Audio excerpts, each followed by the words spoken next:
Hello, ladies and gentlemen, and welcome again to Syriana Analysis. I'm your host, Kiro Kalmasian. Thank you very much for tuning in to today's live streaming. I appreciate you all, and I can see that you guys are excited in the live chat. Before I start this discussion with my respected guests, I want to make two announcements. One, yesterday's live streaming was deleted and taken down by YouTube, accusing me of spreading misinformation about the case of Navalny. However, I appealed the decision, and I proved to them that the information that I mentioned with the documents and the videos were all correct, and they have allowed me again to post the same video.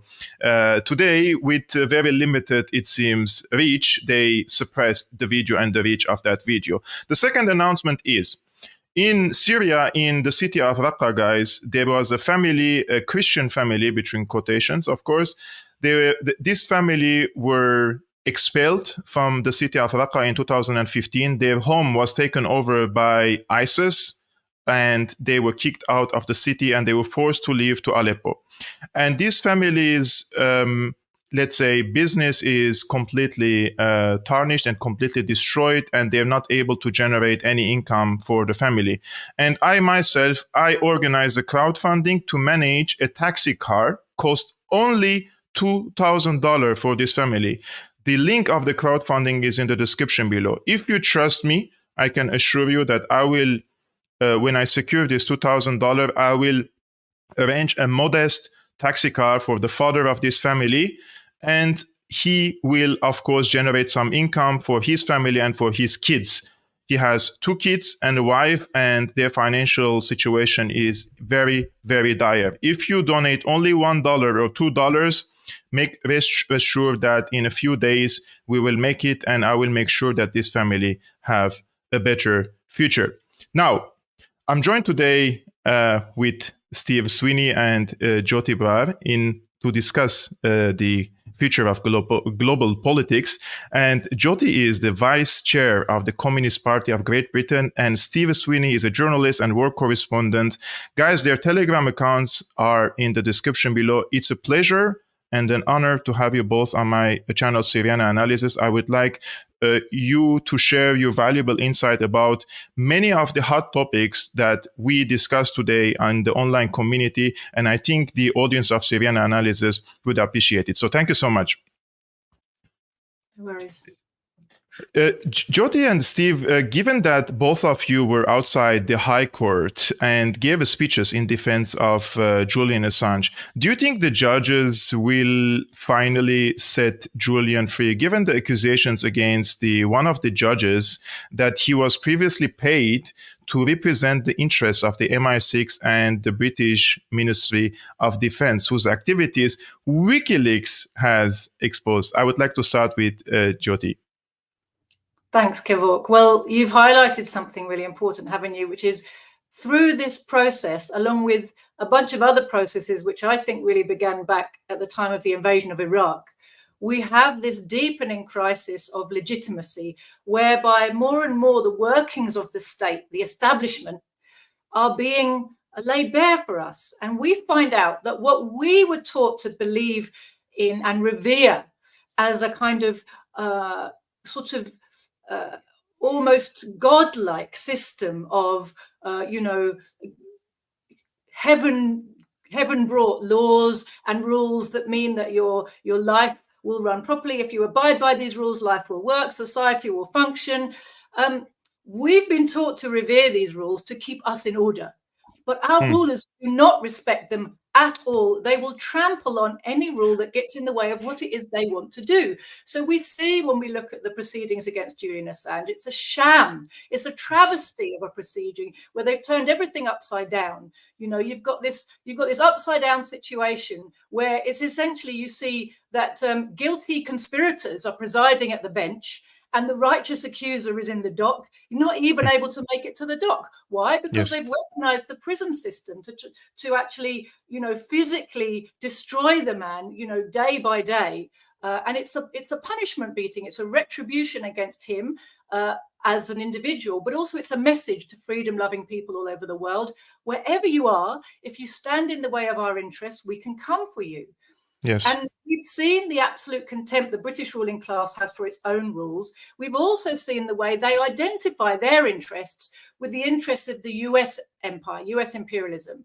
Our rulers obviously consider the interests of the USA to be paramount to their own ability to maintain their position in the club of global exploiters. And that really, what we're seeing, reveals the true nature of free speech, which extends as far as property relations are unaffected. And as soon as the ability of the exploiters to exploit comes under threat, free speech suddenly isn't worth the paper it was written on. And the same, we're seeing the truth about journalism, right? That the bought and paid for prostitute fraternity are paid to prettify the system and repeat the lies of the powerful. They're not there to hold power to account, as we were always told they were supposed to be doing. So my feeling is, if it's left to the British ruling class, they're going to continue, as they have so far, to prostitute themselves in the interests of imperialism and to hand Julian over. The one small light that's been shone is the very belated ruling in the Australian Parliament. And I think that the only reason that's happened now is because of pressure from below. And ultimately, it's pressure from below that's going to force, if anything is going to shift our rulers out of their determination to hound Julian to death, which is essentially what they're set on. The thing that's going to shift them is public pressure. And I think maybe you'll bring this up later, but that brings us back to the key question of why haven't the trade unions in Britain, because it's on British soil where Julian's persecution is taking place, why haven't the trade union movement, the anti-war movement, the National Union of Journalists, why have they not been mobilizing a mass movement to refuse to allow this to continue? Wow. I think one of the issues why is because they portray Julian Assange as being an activist, as being a hacker, for example. I just want to mention one small incident because compared to Julian Assange, whatever happened with me in the past is nothing comparable to him. But what they do is basically, for example, since I live in Germany and I do my journalistic work and everybody can see what I do, I'm spreading information and my point of view of what's happening around the world and also reporting, doing journalistic job of what's happening in Syria. So what they do basically is they come here and they, for example, they send you to court, right?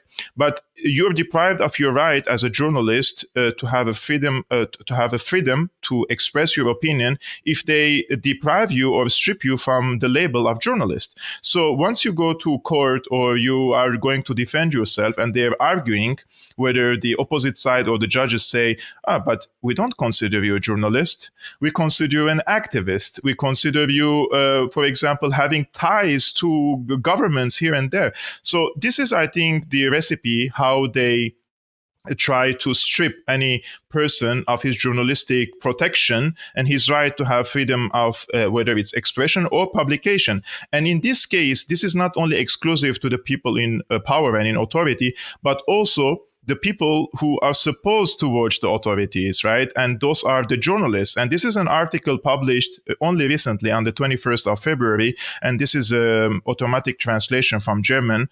It's called The Myth of the White Knight.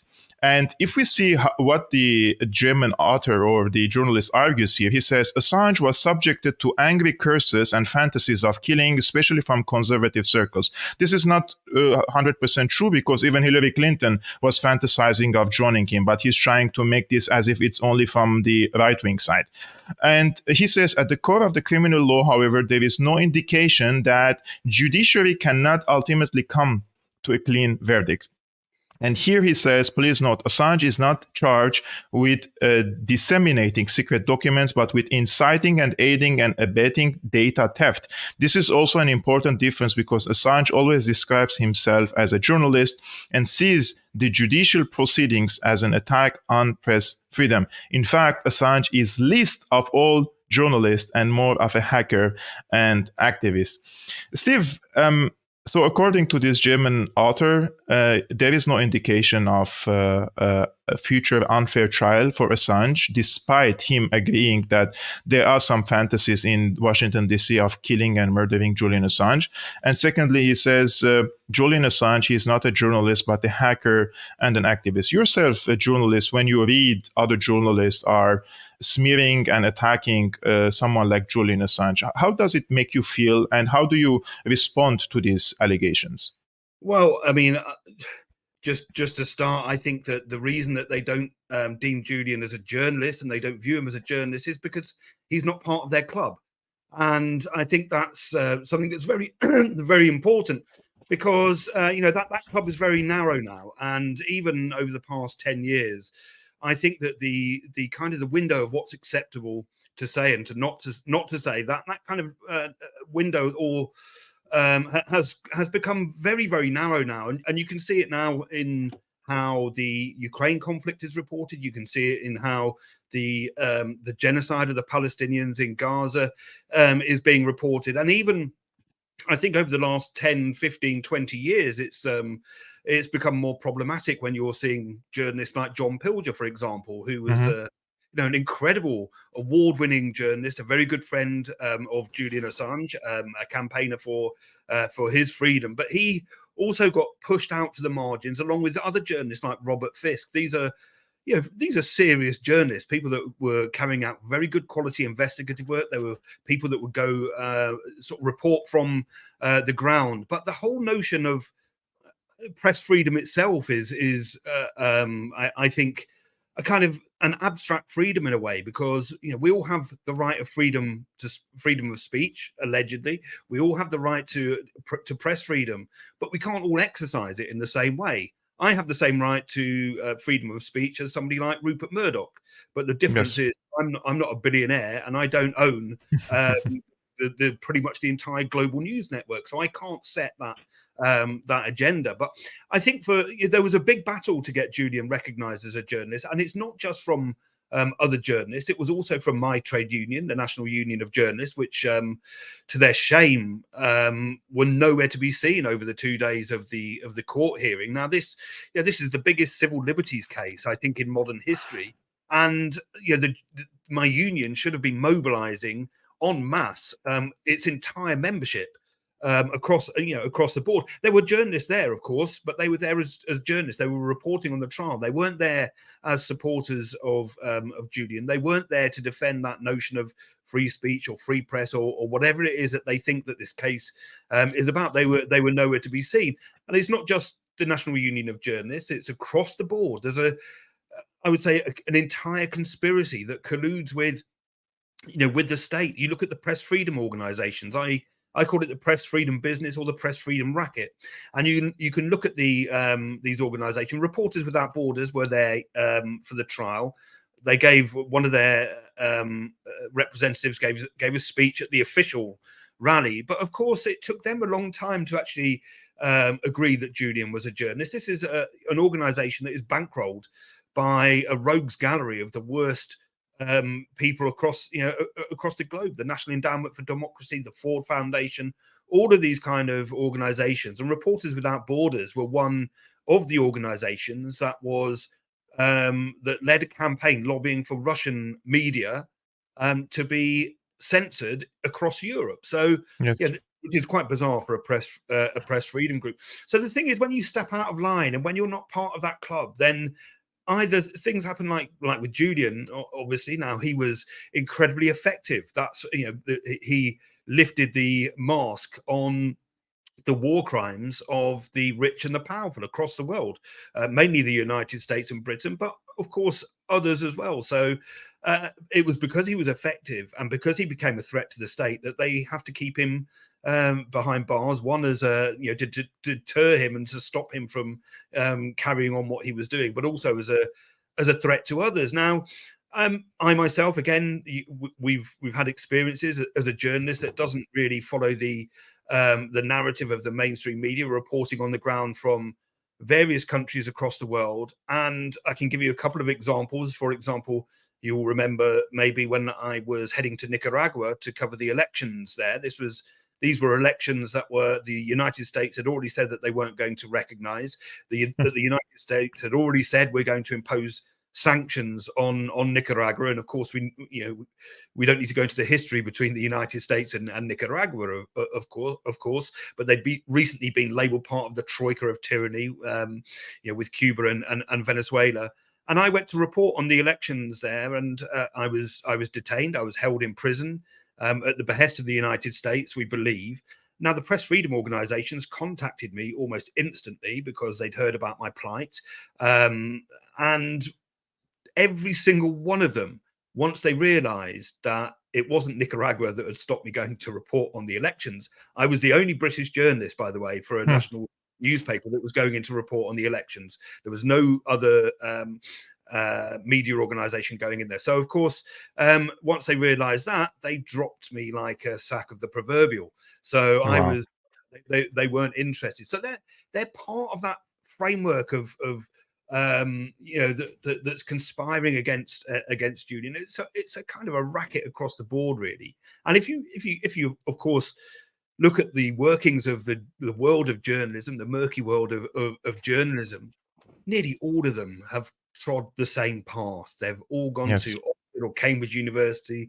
They've studied PPE, and of course that's why Noam Chomsky said, isn't it? I think in an interview with Andrew Marr, the British broadcast journalist, he sat down and he said, well, you're only where you are because you say the things that you do.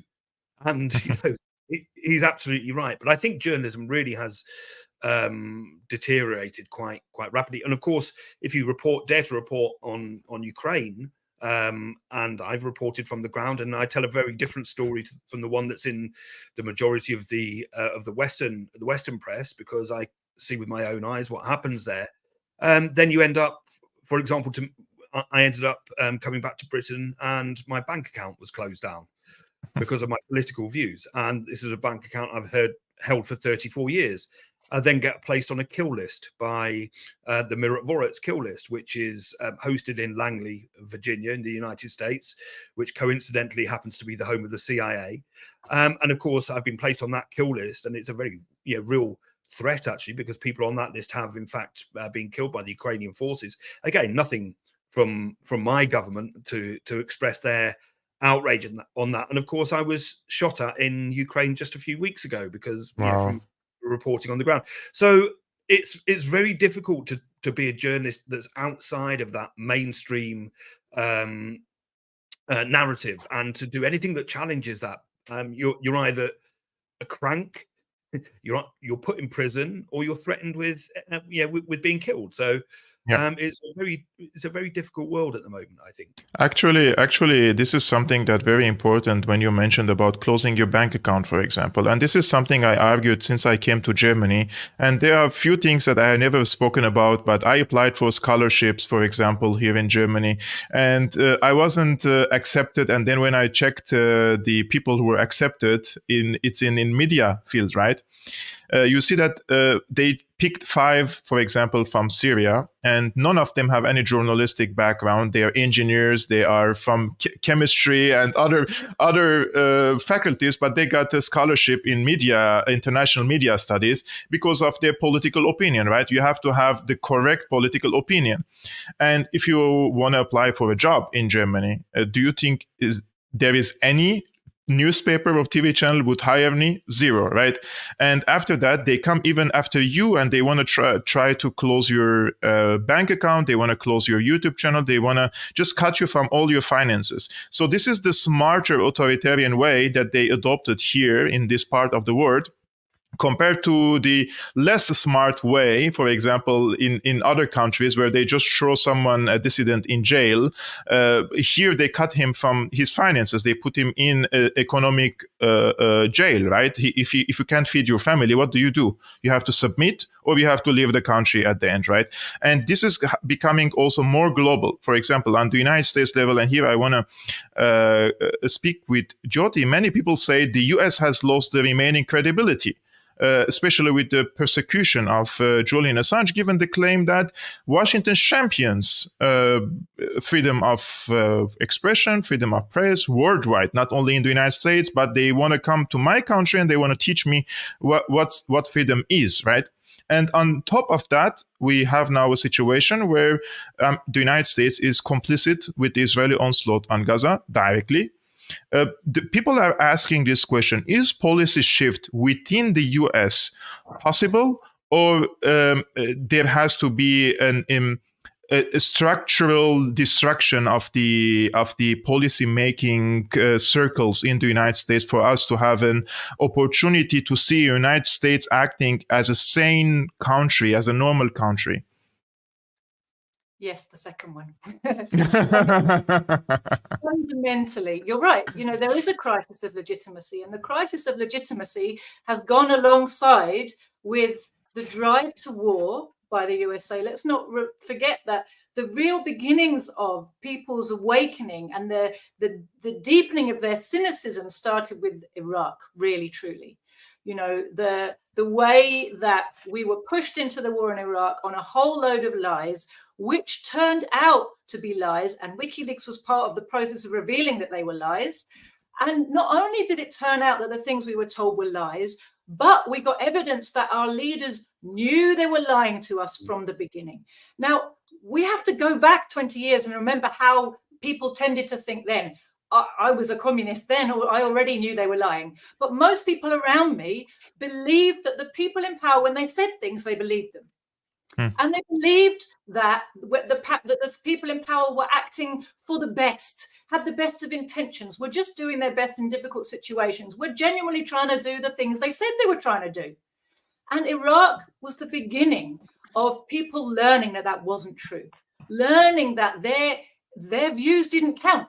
2 million people on the streets protesting against going to war in Iraq, and the government felt safe to ignore them, right? Yes. So there was a sense of like, how did that happen? And lots of people went home kind of demoralized from that. Oh, there's no point organizing. But they also went home beginning to be cynical about the media and about politicians. And that cynicism has grown and grown and grown until we have a situation, and it's been fed by many things. You know, a big part of it is economic crisis of the system, which is making people poorer.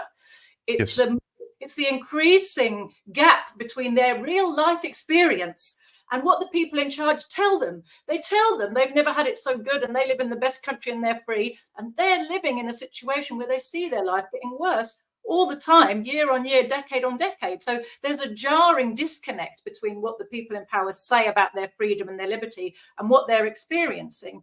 And then, of course, you know, there's not only been Iraq, there's been Libya, there's been Syria, there's been COVID, there's been, for us, we had Brexit. For you guys, there was Trump and Russiagate. You know, you're not in America, are you? But, you know, for Americans. So there's this, you know, there have been many, many waves. And then, of course, there's this massive inflation crisis that the whole world is suffering from now because of the fact that the imperialist bankers have been printing money to escape from the last financial crisis. And all that's done is kick the can down the road and mean that the financial crisis that's coming is going to be even worse. And of course, the poor are constantly expected to pay the price for all of this. So there's this growing disconnect between the people in power and the people on the ground. And in particular, this crisis of our faith in the concept of democracy. In Britain, we had it with Brexit. We were told we had a choice whether we're in the EU or not, and we voted.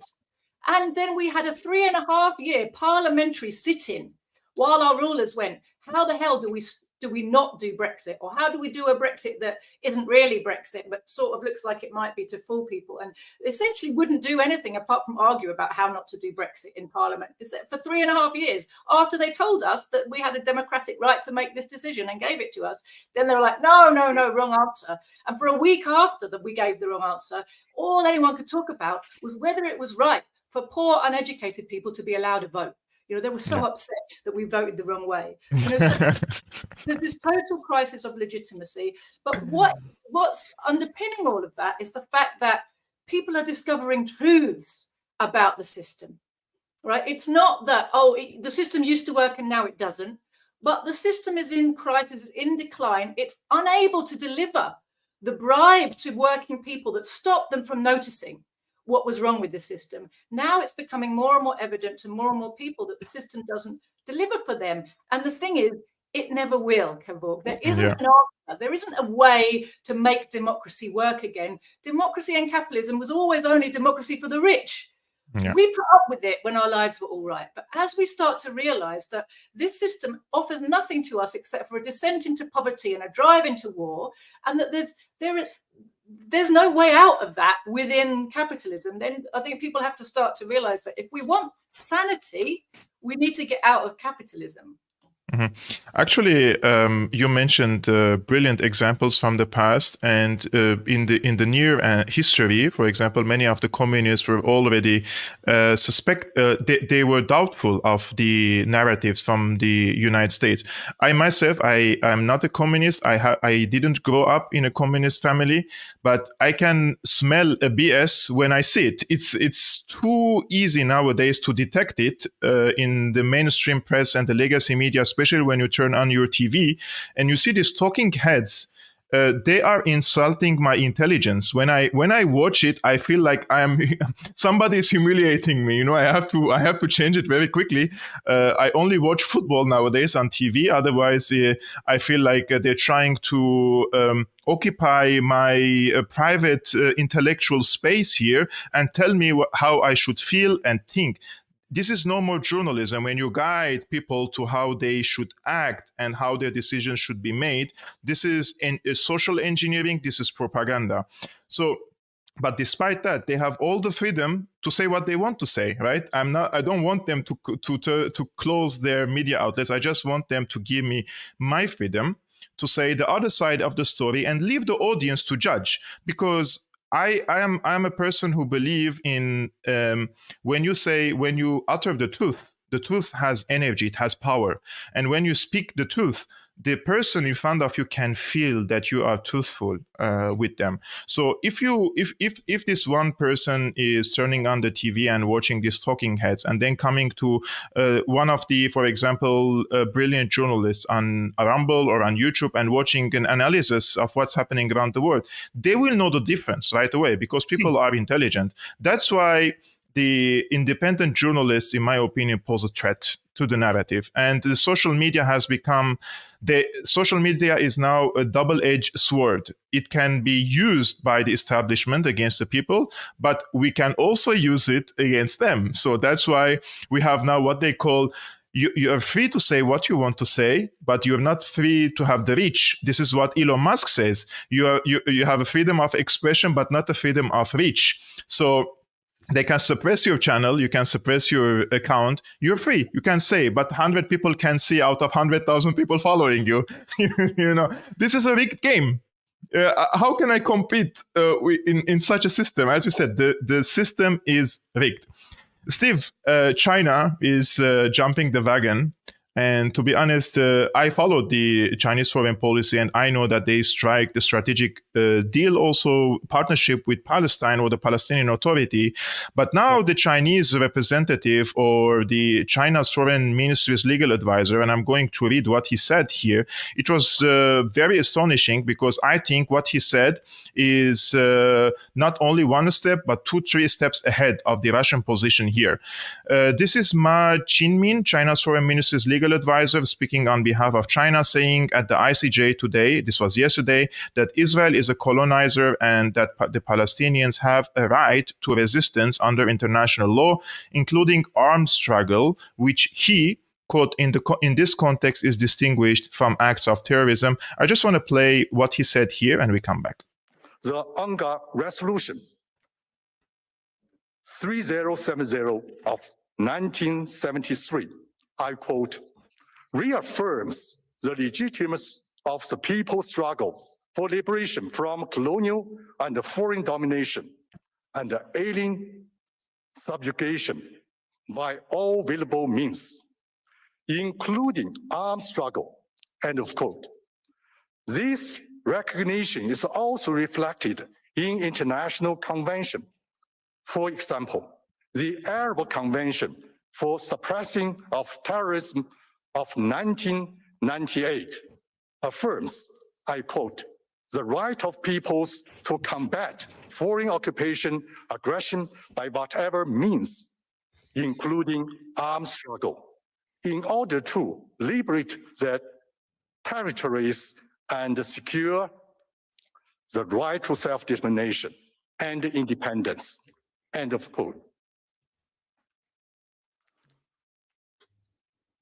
Armed struggle in this context is distinguished from acts of terrorism. It is grounded in the international law. This distinction is acknowledged by several international conventions.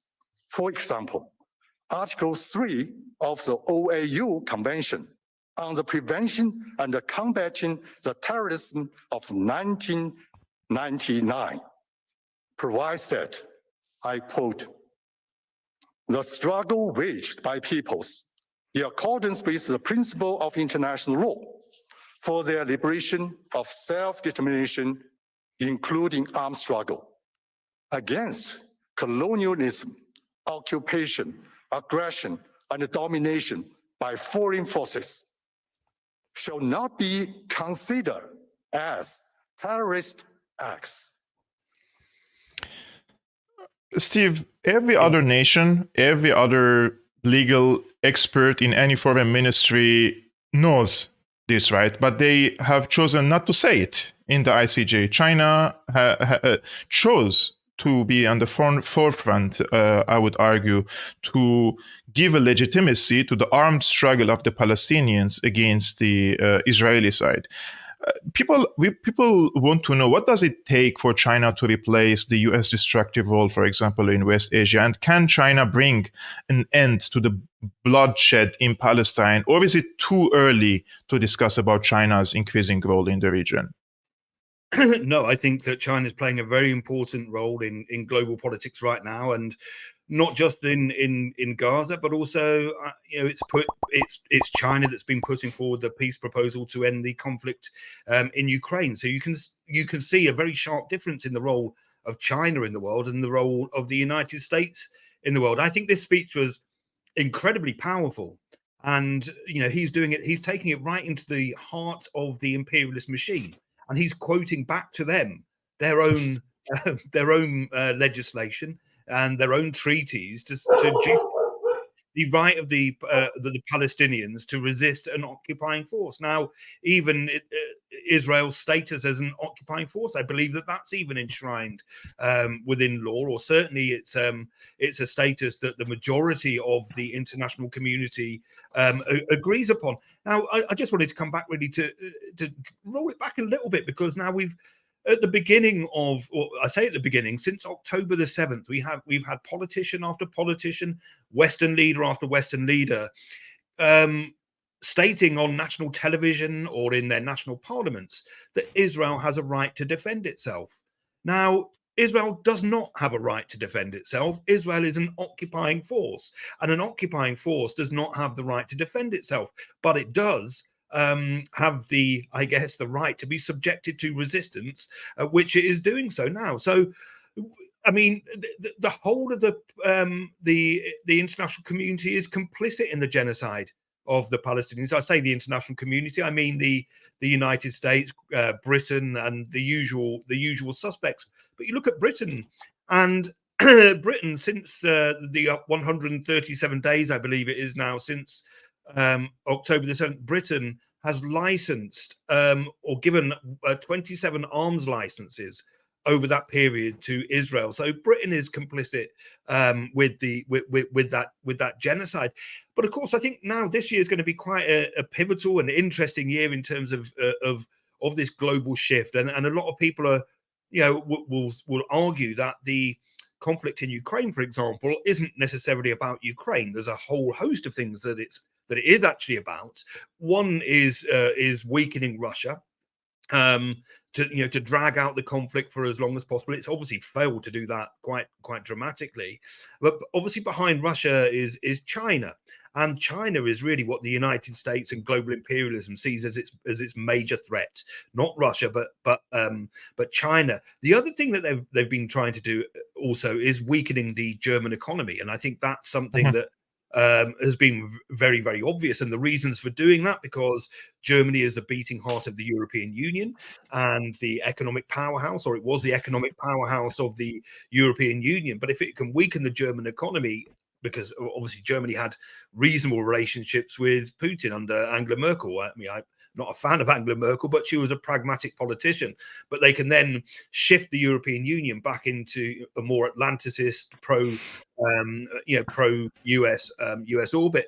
And of course, in the summer now, we're looking towards the BRICS summit, and this is going to be quite a pivotal BRICS summit. I think we've got more and more countries joining the alliance. We also have the Shanghai Cooperation Organization as well, which is again growing in strength and growing in importance. And the United States is terrified of both those organizations. But at the BRICS summit now, more nations are applying to join. There's more moving away from using the dollar as the global currency, and nations are now starting to trade in their own national currencies. But there's now talks of a special BRICS currency. I mean, I think we're probably a long way off before that comes into effect. But the US will be looking at that as a weakening empire, and it will be that once it loses control of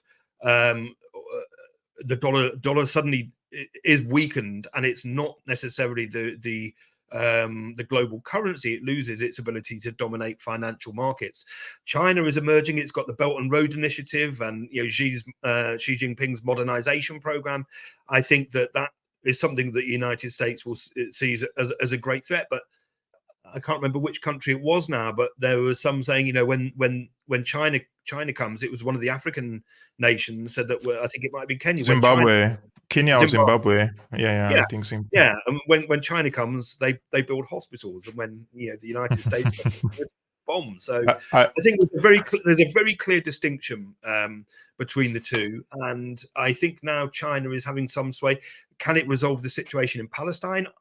I mean, it's a decades-long issue that's, and I think the imperialist support for Israel is showing no signs of waning, despite everything that we're seeing on. I mean, this is one example of this. We were talking about the distrust in media.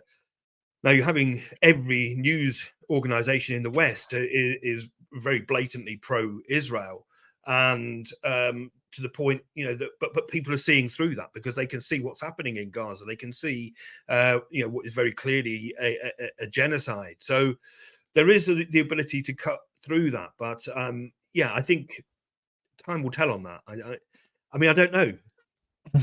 Speaking of the Chinese role, I just want to make a comment here. There is now an example that we can build on, and that is the Chinese mediation between Iran and Saudi Arabia, and how Beijing helped strike a deal. And in this current climate in the Middle East, were it not for this deal, look, the Iranians, when they are escalating in the region, the foreign minister traveled of Iran many times to Riyadh, and they don't want, for example, for the Ansarullah movement and the Saudis to have clashes, side clashes, let's say. And the Saudis' diplomatic rhetoric, I would argue, is advanced nowadays when they're criticizing Israel. It's something that unprecedented. I haven't seen we know that the Saudis are closer to the Americans, and they have the under-table ties with the Israelis. But in the current climate, we see that there is a Chinese example telling the people and the countries and the governments in the region that stability is possible.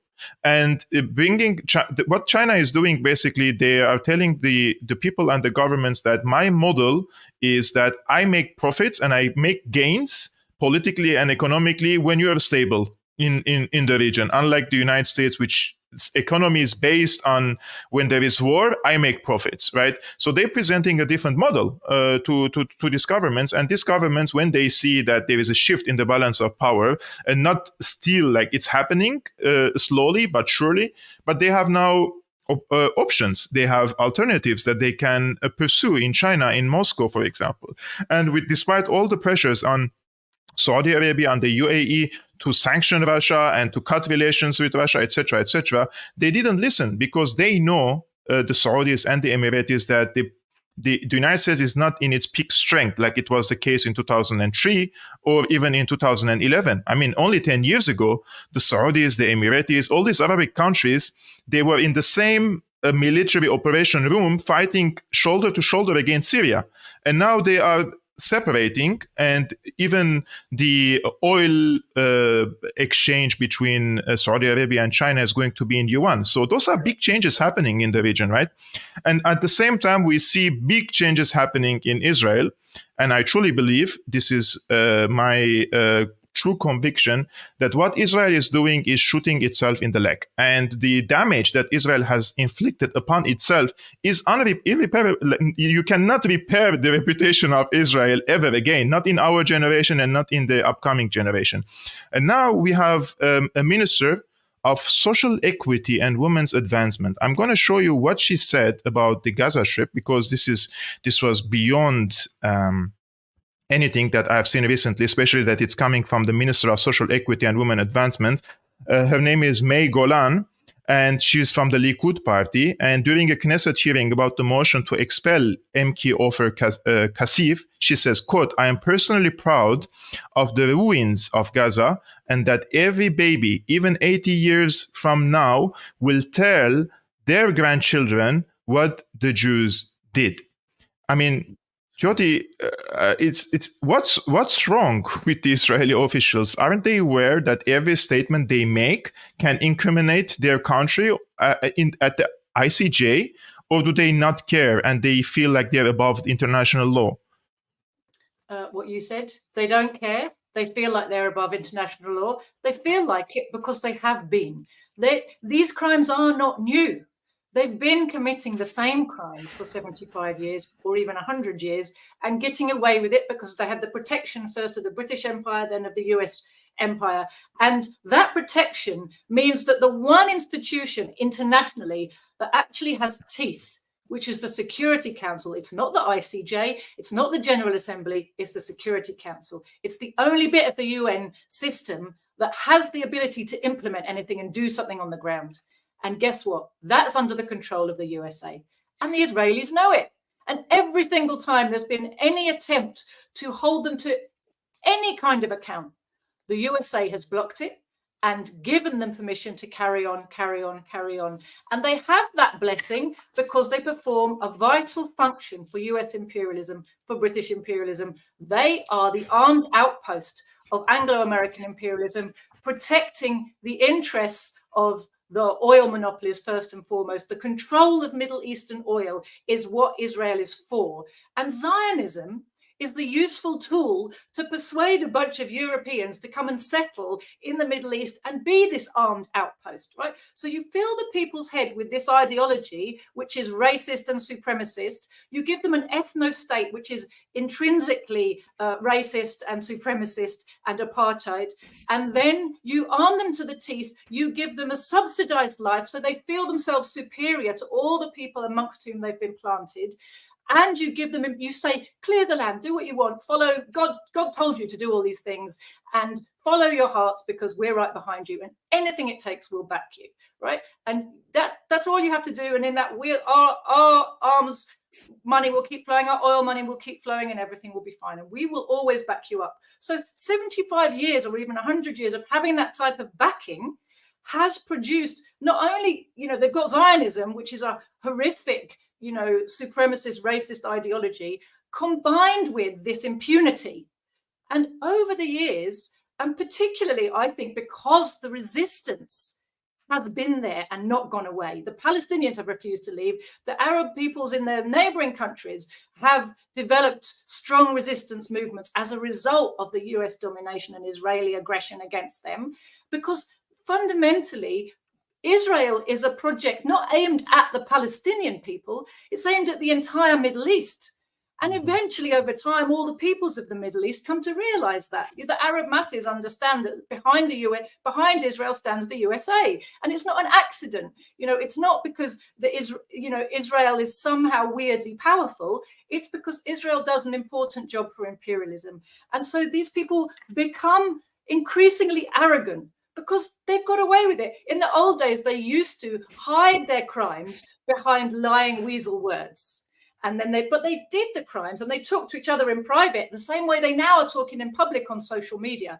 But they've come to a point of believing that they're absolutely right because God told them, that every act of resistance is a proof that we've got to wipe these people out because God told us. I mean, that's the ideology that they're trained in.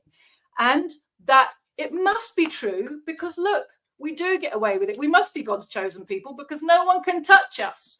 So, it creates a total sociopathic state of mind, psychopathic, whatever you want to call it.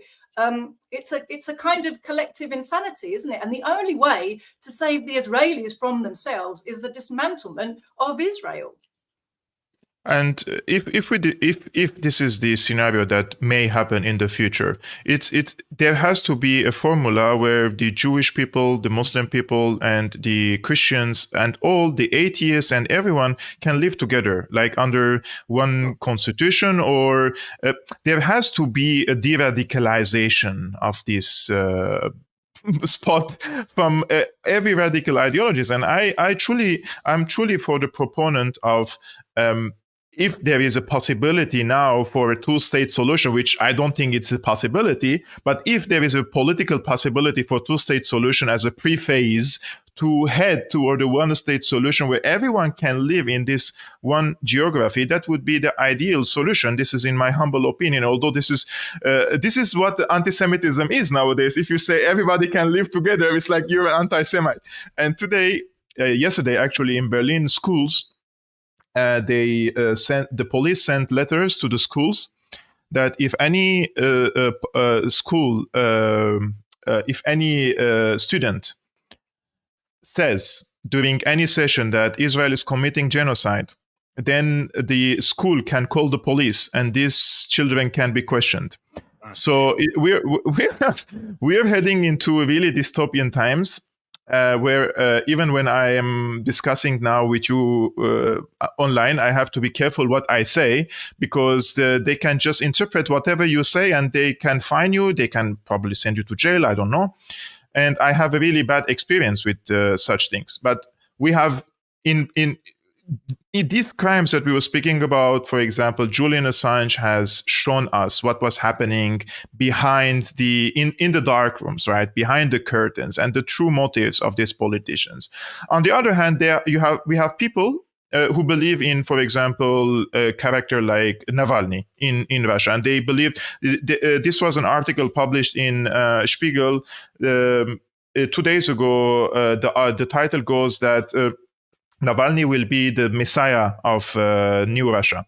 This was the title, and the person and the author argued that he believed that Navalny had supernatural powers, that he could not die in jail, and this is something that wouldn't have happened. Now, Steve, with this current climate after the death of Navalny, what possible scenarios do you think will happen in Ukraine, taking into consideration that every politician that I've seen, head of states in Europe and in the United States, are calling for sending more arms to Ukraine? Who's going to carry the arms and the fighting in Ukraine? Well, I mean, where to start with this one, really? There's a lot to pick apart there. I mean, first of all, I would just say that Alexei Navalny is not the liberal hero that he's portrayed as in the West. I was quite shocked, excuse me, when I came back to London. I mean, I wasn't really that shocked, but I saw the front page of every newspaper, which was talking about, you know, the death of a liberal hero. And they had his wife, Yulia Navalnaya, on the front page as a ready-made replacement for this liberal opposition within Russia. Now, he called it a coincidence that he died just at the same time she was about to step in front of the world's media on a global stage. But it seems too much of a coincidence for my liking anyway. But Navalny was not a liberal. He was a far-right neo-Nazi. He was describing Muslims as cockroaches that need to be exterminated and shot. He described minorities as rotting teeth that need to be pulled out, and that he was the dentist. Now, again, in the West, I had a lot of conversations since I was back, and it's kind of talking to people about Navalny, and they were saying, well, he was Novichok, wasn't he?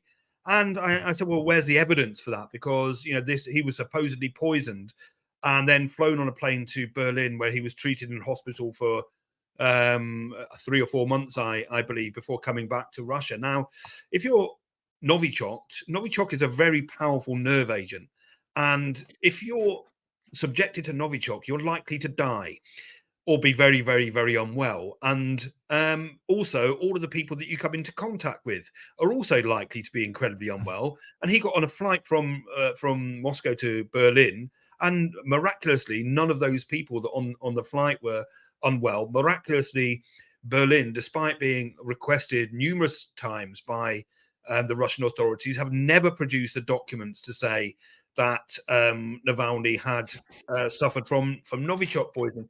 So, Steve, just a second, just to give you an example, what you mentioned here is very important. And in 2017, when the West accused Syria of using sarin gas in Khan Sheikhoun, the white helmets, they were collecting the evidence with flip-flops.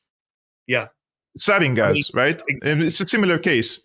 Yes, I mean, it's incredibly similar. And just to give some idea for, you know, Navalny was not a popular figure in Russia by any stretch of the imagination.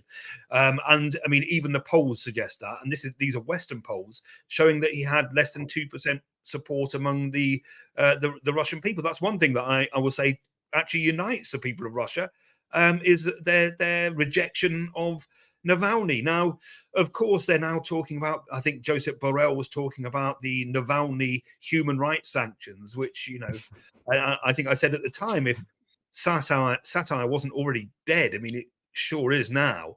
But this notion that Ukraine can somehow win the conflict is pure fantasy. It's you know, it's impossible for them to win the conflict I think pumping more arms and more weapons just means more arms and more weapons that will be churned up on the battlefield. More worryingly, though, is I mean, we've seen the previously undefeated Leopard tanks churned up. We've seen the Abrams fighting vehicles, the Abrams tank, the Bradley fighting vehicles up in flames. There was a point where the Challenger 2 tank, it was a bit of a case of where's Wally, because the Challenger 2 tank was being deliberately hidden. The British had told Ukraine, don't use it, because if you use the Challenger tank, and of course they did, it too went up in flames. So all of these undefeated Western vehicles were soon up in flames.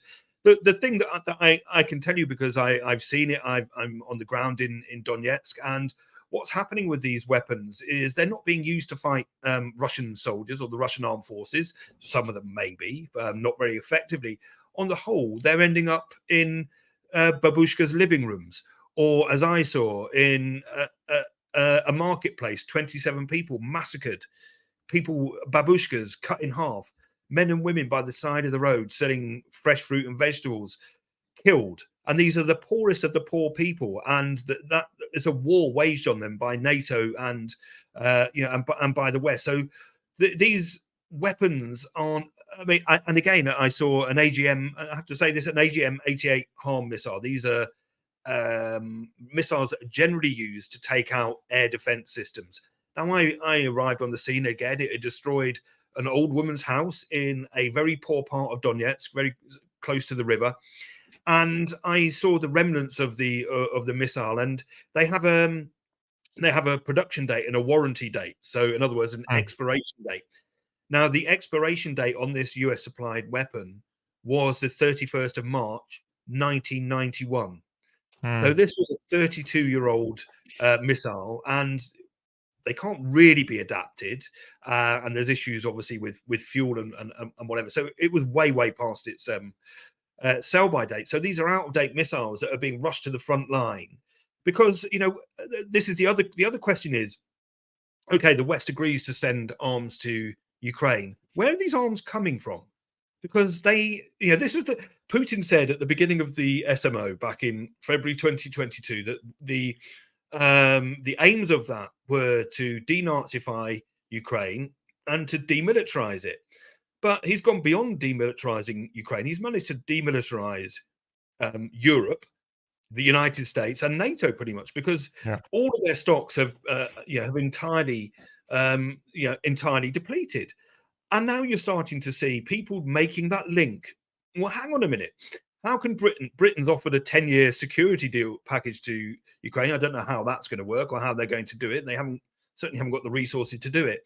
But people are making those links between the military-industrial complex, which is making bumper profits from this proxy war in Ukraine, and the fact that in Britain, I've spoken to friends of mine. I'm in my mother's house, for example, having to negotiate her bills to be reduced because these bills are rocketing. People are struggling to put food on the table, to heat their homes, to make ends meet, to do the basic kind of things. It's not just in Britain, but you're in Germany. You've seen the same thing in Germany and across Europe. So people are kind of seeing those witnessing. But now you're seeing the pushback, the defeat in or the liberation, we should call it, of Avdiivka, which I left on just 2 days before, but it was imminent, and you could tell it was coming. I could tell it was coming, and it was just a matter of when. But now you're seeing this was a stronghold, a Ukrainian stronghold for 10 years, heavily fortified, and it's different from Artyomsk, Bakhmut, whatever you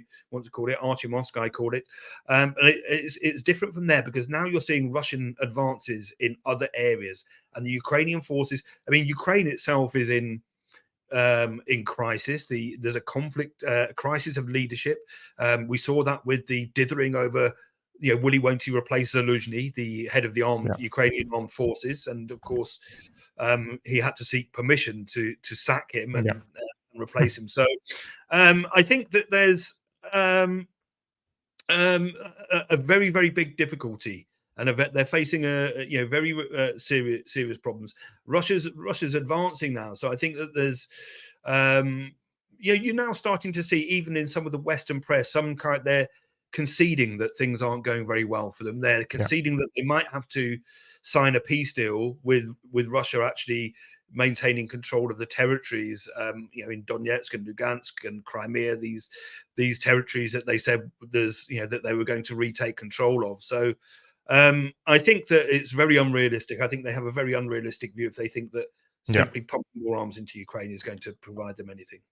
I think they have climbed the tree too high now to it has to be someone climbing them down once again, and they are raising the rhetoric every day. And in the German Bundestag the other day, one of the speakers of the Committee for Foreign Affairs was calling for that we have to defeat Putin. This has to be the state policy of Germany, and they're committing themselves officially on a long-term support for Ukraine, which means we have to pay for Ukraine. And I just want to mention one example. The other day, I wanted to buy an olive oil. And I remember it used to cost $3.99 before the conflict in Ukraine, and it's now $7.99. This is the medium type of half a liter of oil. And if you want to buy a really good oil, half a liter is above 10 euros. And I think the middle class and below middle class are the ones who are going to suffer the most, unfortunately. Guys, before I end up this conversation, I just want to mention this again, this announcement. I launched the crowdfunding. You can find the link in the description below. And this is about a Syrian family who was kicked out of their home by ISIS in 2015. And they, at the current moment, are in Aleppo. They are a 4-member family. They were kicked out by ISIS and their home was taken over. And I am trying to manage a small taxi car for the head of the family, the father. It costs only $2,000. And if each and every one of us only donate $2 in 1 week or in few days, we can collect this money. And I can assure you that I will make sure that he gets this car so that he can put bread on the table of his family, because the situation is very, very dire. And we can see that the United States and the so-called Syrian opposition figures in Washington, D.C., in collaboration with the Zionist lobby and also the neocons, are increasing the pace of the sanctions against the Syrian people. So we have to do all we can to help as much as people we can in Syria. I would really appreciate it if you can do that. And the links, guys, of the Telegram channels of Joti and Steve are in the description below. You can also find them on X. Follow their work, support their work, listen to what they say. You don't have to agree with everything they say, and you can listen to different points of view. This is the purpose of Syriana analysis, and you can make up your mind. Joti and Steve, thank you so much. I really appreciate that you dedicated your time and you presented your very valuable insight to the audience of Syriana analysis. For myself, I really appreciate it. Thank you so much. Thanks, Kevok. Thank you.